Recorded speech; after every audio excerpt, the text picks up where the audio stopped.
Hi, this is Olga from wholesaleUSAdresses.com. One of the most innovative concepts to recently hit the retail market is the pop-up store. A pop-up store is a temporary shop that is set up for a specific purpose. A pop-up store can be set up in temporary location because of street fair that will be taking place, or it might set up in empty storefront so that a sample sale can be run. You can set up a pop store in flea market, at a religious event, or outside of a sports stadium. The concept of a pop-up store is really interesting. In a sense, it is used to bring merchandise directly to customers without having to commit to a permanent location.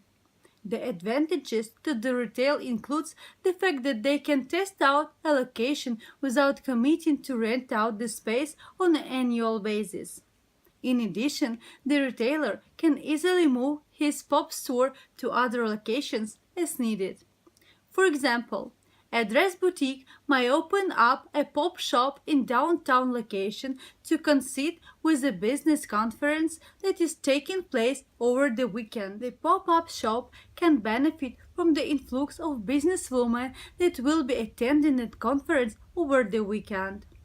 Once the conference is over, the pop-up shop can be closed and either moved to the next place where a conference will take place, or simply cease its operations until another opportunity presents itself. Another benefit of pop-up shops is that they allow retailers, manufacturers, and brands to test out a new product or concept in the market. Let's say Calvin Klein wants to test out the potential of an evening wear shop in Lagos, Nigeria. It can commit to renting out a store for years, which might not be a wise move if people don't end up shopping at the store. Or it can set up a pop-up store and see how shoppers respond to its retail concept.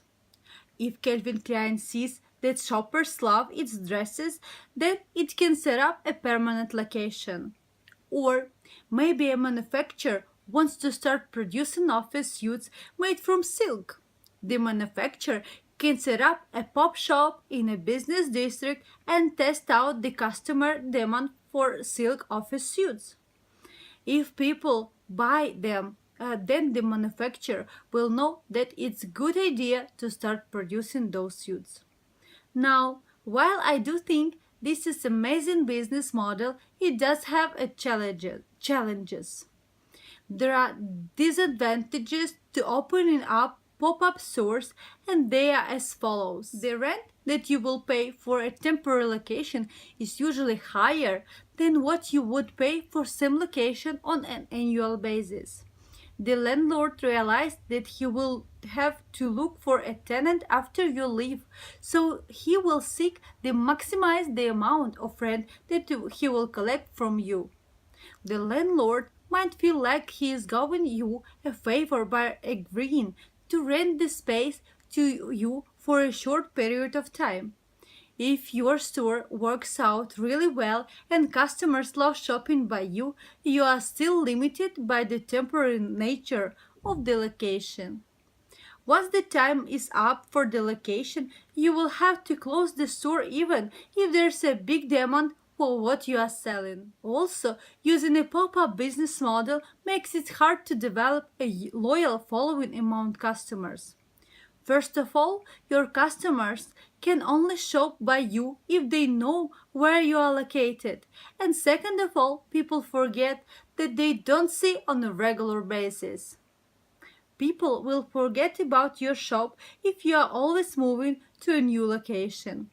I would recommend that you take down the contact information of your customers so that you can let them know where your next location will be. Ideally, you should have a website where they can register through and be updated with information throughout the year. Having presented to you some of the downside, you should know that there is still a great deal of potential in running a pop-up retail business. You get to set up where and when you want. Your rent is only due for the periods in which you are open and you can benefit from the excitement of being the new business in town. I had a customer that specialized in opening up pop location in Manhattan. She would purchase overstock brand name women's clothing from me and then sell it as part of sample sales which she ran. Each location would be open for approximately 2 weeks, during which she would have flyers distributed all over the area. Shoppers would come in really excited to see what was available during the sample sale, and since her prices were at least 50% below retail, she would do pretty well. If you want to try out this business model, I would recommend the following to you. Reach out to landlords of empty commercial spaces. You can find these empty commercial spaces by driving around your neighborhood or by calling local real estate agents. Then propose to rent out the space for a limited time. I would recommend that you cover yourself in case the location is a blockbuster. Ask the landlord for the option to rent the space on an annual basis if the location works out really for you.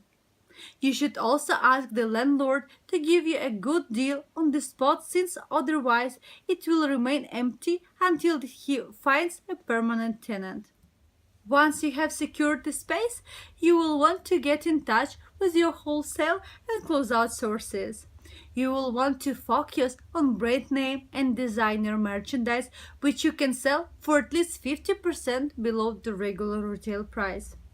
Another approach is to focus on unique brand name wholesale merchandise that is not otherwise available in the area. Next, you will want to take out ads in local newspaper and have people distribute flyers to people in the area. In order for this to work, I would recommend that you rent your space in a high traffic location. You don't have the time to wait to build up a clientele because you only have the spot of a limited amount of time, which is why you want to be in a high traffic location. Once you refine your strategies and see that they work, you can set up your temporary shop in another location. Please visit our wholesale warehouse in New York.